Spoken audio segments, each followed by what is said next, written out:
পাথরটা একটু ছোট ছিল, বলছিল যে ওষুধের মাধ্যমে হয়তো সেরে যেতে পারে আর কি।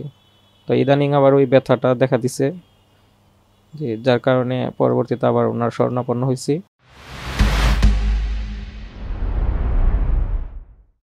আসসালামু আলাইকুম, আমি মোহাম্মদ কামাল হোসেন, গ্রাম হাইরমারা, থানা রায়পুরা, জেলা নরসিংদী। কিডনিতে পাথরের কারণে আমার মোটামুটি অনেক দিন যাবতই ব্যথার প্রবলেমটা হইতেছিল আর কি। তো সর্বশেষ ১.৫ বছর আগে ওনারা দেখাইছিলাম।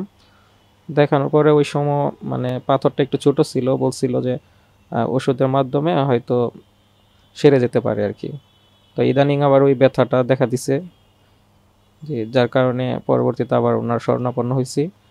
তো ওনার পরামর্শ অনুসারেই হুমায়ুন কবির সেলিম স্যারের মাধ্যমে কিডনিতে পাথরের অপারেশন হয়েছে ইনসাফ বারাকা কিডনি হসপিটালে। আলহামদুলিল্লাহ, ওনার কাজ খুবই সুন্দর এবং সফলভাবে অপারেশনটা হয়েছে। তো আলহামদুলিল্লাহ অনেক ভালো আছি, আর ওনার জন্য মন থেকে দোয়া করি আল্লাহ ওনার অনেক ভালো রাখুক। অপারেশনটা করানো হয়েছে আর কি। হ্যাঁ, সবাই আমার জন্য দোয়া করবেন। ধন্যবাদ।